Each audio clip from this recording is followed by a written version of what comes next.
lived. During the early period of the black presence in this country, very few black people had access to the means of producing visual and literary art, although there were some. But virtually everyone helped to produce and circulate work songs, the music of slavery and spirituals.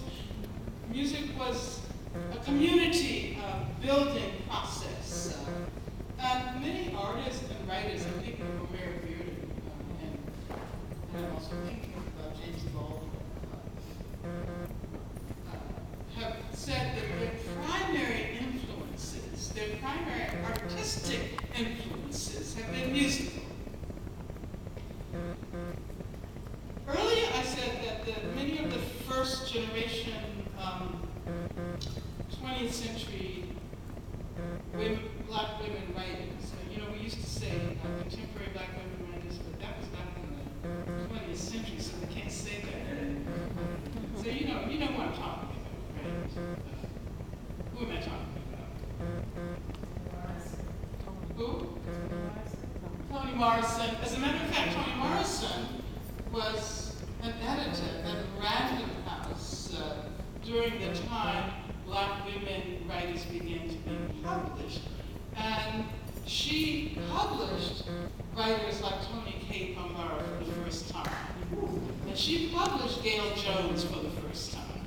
So her work as an editor is really responsible for the creation of this new culture, new literary culture by African American women. Now, just trying to keep track of my time.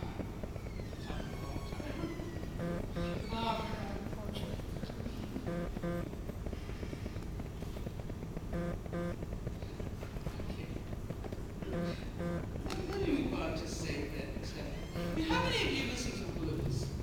Yes. Is that because you're in Chicago? Right. I mean, as if you listen to the blues regularly. And there are blues radio stations in Chicago.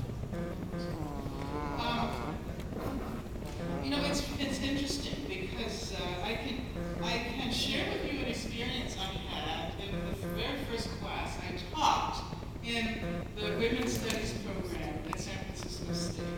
It was a class I co-taught with a white woman who had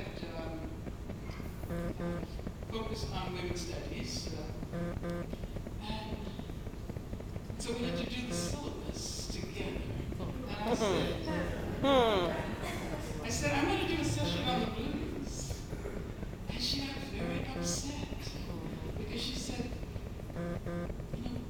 what role does the blues have in our course on women's studies? Because she said, well, the blues is about women who are always capitulating to their men, and it's all about crying about some man, or it's about being beaten up by some man, or whatever. What role does this have in women's studies? So you can imagine how I responded. But I tell you this story because many people assume that the genre of the blues is so linked to oppression that the blues are merely an expression of the oppression. And it's often assumed that the music itself is depressive, right? But if you talk to any blues musician, they will tell you that one plays the blues or sings the blues or listens to the blues in order not to have the blues. I mean, that's the process. So the notion of singing the blues, listening to the blues in order not to have the blues made me think about the blues process. And this is what I was trying to explain to this woman, whose name I will not mention. Made me think about the blues process, the blues aesthetic as a cultural precursor of the consciousness raising process of the 60s and 70s that was associated with the women's liberation movement. As a matter of fact, In the late 60s, there were speak outs about domestic violence, about rape. There were sessions that were called Speaking Bitterness, which was borrowed from the Chinese Revolution. Consciousness raising, you know the term consciousness raising. Yes, we do. Sessions. And one of the most well-known phrases associated with the rise of